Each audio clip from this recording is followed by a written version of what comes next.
We went back to the low table.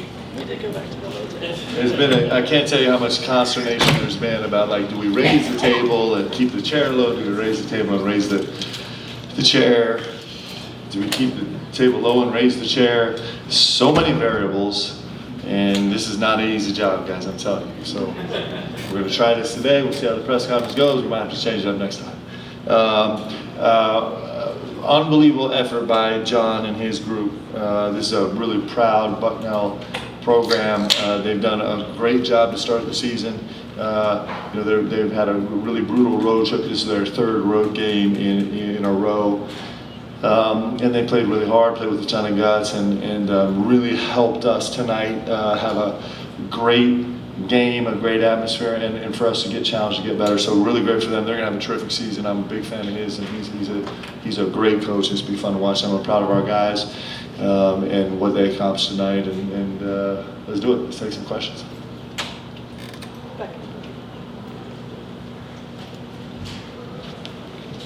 Mark, especially after the first exhibition game, you said you weren't thrilled with your team's rebounding. What do you think tonight? I'm really proud of our guys. You know, as a coach, it's a blessing. I'm telling you, it's a gift as a coach to have guys that are curious and guys that are humble and guys that want to get better. We don't use the words curious very often, and we don't talk about humility very often. But we have a ton of that on our team, and for these guys to respond to a challenge, we're kind of sitting on this for maybe 10 days, like, we're just not getting where we need to get on the glass. And for these guys to come almost put up 60 rebounds today it's incredibly gratifying as a coach. It's a really important step for us as a team, and we're trying to get to 100. Has there ever been a game with 100 rebounds? Is that true? 100 rebounds? Oh man, I thought I'm usually really good at being hyperbolic, but apparently I wasn't even close. Well, I was kind of being sarcastic about the 100, but maybe that needs to be our goal. And nonetheless, I'm really proud of our guys, man. The very first possession, we missed 2 jumpers in a row, got 2 offensive rebounds, and just as twisted as I am, I was almost like, yes, we missed. And because it gave us an opportunity to kind of set that marker from the beginning. I thought our guys were really good throughout the game, being super aggressive. You think about our 4s and 5s. We have 4 guys that are playing the bulk of the minutes at the 4 and the 5, and they all had 3 or more offensive rebounds, and that's pretty cool. Really, really tremendous effort by those guys. Mark, Kerr's always had good assist numbers, but he's also put up quite a lot of shots in the past. Did you know you were getting this kind of player who passes up wide open shots to get even more wide open shots, or is this something you talked about early in the process? No, I knew. I have to be careful. I think I knew exactly who I was getting. I've been recruiting Kerr for, I think, I don't know, like 7 years, babe, something. And he, I'm telling you, he's a real special player. He's a really special young man. It's super special for him too, because his mom is here in town, and so she's been here the last few days, and for him to kind of bring that type of juice and panache and skill and excitement and unselfishness and kind of magic to the floor, the emotion that he brings to the floor. You know, he's calling timeouts for our team and for the other team, and heaven help us, but I love him. I love him, and our guys love him. You know, you love him as a teammate. He's just a special person, and he is. You talk about, you know, great teams are built on a group of guys where they embrace kind of their space on the roster, and they make it bigger than you can possibly imagine. And he's trying to do that. He's trying to take his space on this team and make it bigger and be the greatest. You know, well, that's what he said. He said that this summer. That was his commitment to the team. I'm going to be the best pace guy in the country. And he is committed to doing that. And it's brilliant to watch, isn't it? I mean, it's fun to watch. Yes? It's fun. All the mayhem. So I'm really proud of it. Mark, I know it's early in the year, but this is starting to feel like a roster where you're going to get a spark from somebody every game. You may not have a clue who it's going to be ahead of time. Is that right?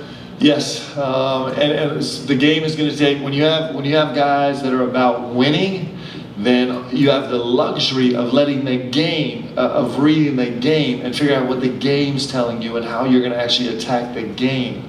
You don't walk in and try and have to impose your will stubbornly on the game and try and twist it into knots to try and get where you're going. You actually get to go see how a team's guarding us and be like, okay, great, let's go. Or see what's cooking tonight and go, okay, what's going. We certainly have a team of really unselfish guys. I don't like unselfish, actually. It's not the right way to describe it.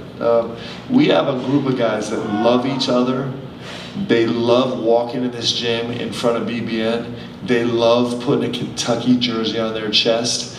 They love making each other look good. They love cheering for each other. And when you have a group like that, it can be really fun. I think our fan base is going to feel that more and more from this team, and I think it's pretty special. Coach, we've talked about Kerr and talked about sparks off the bench, but what does it do for your team when Kobe and Kerr come in together like that and provide the spark that they did tonight? How important is that for you guys going forward? Yeah, it's gonna come from all different places, right?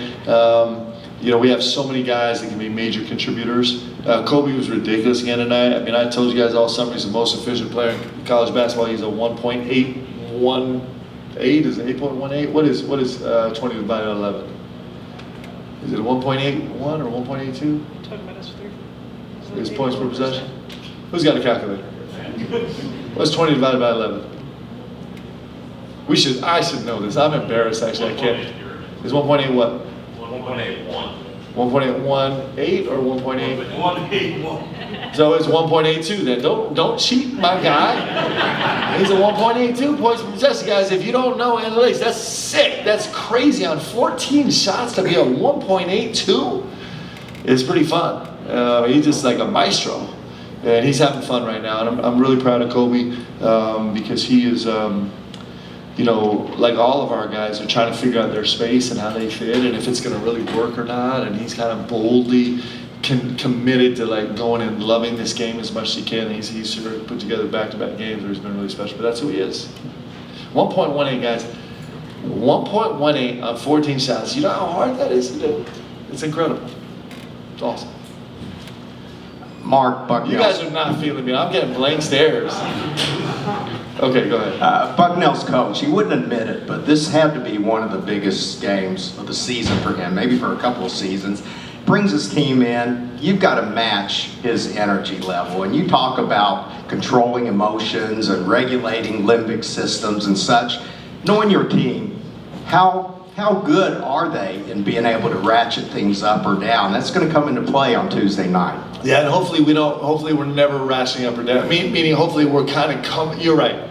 We got to ratchet up and down to get to the same space every single game, right? And that's artistic. It's way more artistic than it's scientific. I'd love for it to be scientific, but I'm not that smart enough. I'm not quite smart enough for that. So yes, we're paying very much attention to the energy that we're feeling from our guys and where it's coming from and how it gets there. And we're trying to manage our pregame and our walkthrough to kind of compensate for where we might be energy-wise, to try and get to the same place every time. It's really important. We're an energy team. Energy is massively important to us. And there were times tonight where we were dealing with kind of loads of frustration, actually. We had an onslaught of frustration, which was really good for us. And I thought we had some guys, deal with it well over time. Eventually we'll be able to deal with it quicker. But we had frustration on staff, some frustration on the floor. The game is going to give you so much frustration, and that was really helpful for us tonight. Also, Bucknell's physicality from like minutes 12 to 4 in the second half, their physicality was tremendous, and that's going to be really important for us going forward, to feel that and understand how we respond energy-wise to that. So we're managing it great. Hopefully we'll do it well. Mark, their center coming into this game was putting up monster numbers. What kind of let you guys have success in getting him into foul trouble earlier? Was that part of the game plan to attack him there? Yeah, yes. The answer is yes and yes. He's coming off, he's a terrific player. He's coming off a huge game. We talked about this in pregame, but I don't know if we'll face another center that's going to score 32 points in a game anywhere this season against any opponent.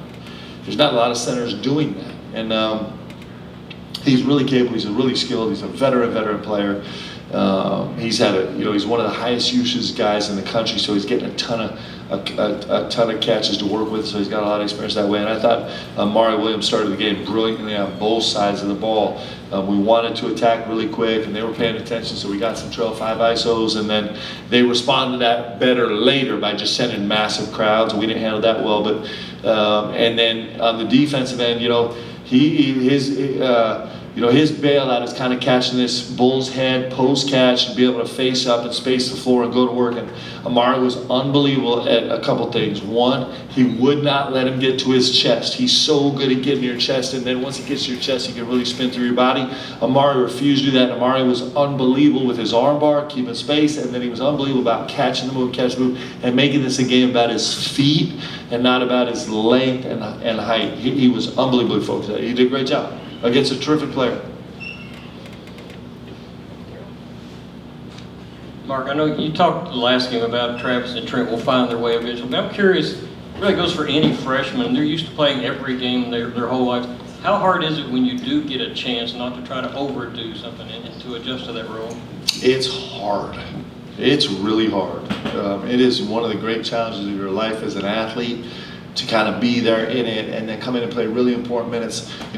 Because of the analytics now, these last 4 minutes are just as important as the first 4 minutes, and it really doesn't matter the margin of victory, it's the efficiencies, right? So we have to put just as an efficient offensive and defensive product on the last 4 minutes. If we don't, we get hurt, and those numbers matter in our evaluation for seeding instead of a tournament and everything else. And so those guys have a massive responsibility. This is not throwaway time. They have to come in and be great. And I'm telling you, these kids are built different, man. I don't know if I've had young guys I don't know if I've ever had the privilege of coaching young guys that are in this situation that have been as great as these kids are. And it bodes well for their future. We talked about it in the locker room after. And every single one of our players has been in exactly the situation they are right now. And it also, if you treat it right, a skilled sailor has never been born of smooth seas, right? Like, it's just the truth. A skilled sailor has never been born of smooth seas. And this is rough waters for those guys in the sense that Travis Perry has never not started a game, much less not played the bulk minutes of a game. And he's got this challenge, he's got these rough waters in front of him right now, and one of two things are going to happen. He's either going to use it as a tool to make him one of the great players in college basketball eventually, or he's going to, succumb to all the frustration that wants to bring. These two kids are built different, man. I know where they're going to end up. They're going to end up really special. Cam's our last question. Mark, I understand you guys take things game by game, day by day, all that stuff, but with Duke looming on Tuesday night, from the exhibitions, from Wright State, from tonight, what are you happiest about, what are you most pleased about with your team going into what will be a pretty stern examination? I like how our guys are responding. I like how our guys, this is the thing, we've been sitting on this rebound issue for like I said, 10 days now, and what an epic response. Right? And just a commitment. Like, guys as a group said, okay, we're gonna go fix this. It's been really impressive to see when we point our guys in a specific direction about their willingness to commit to it, and that bodes well for us being able to grow throughout the course of the season. We're playing good basketball right now. We have a chance to grow into a great team. Now we got to earn it. We got to work on it. We got to get better every day. But I have high hopes because our guys are willing to kind of take some focus and run with it. They certainly do that tonight on the glass. It was awesome. Thanks, guys.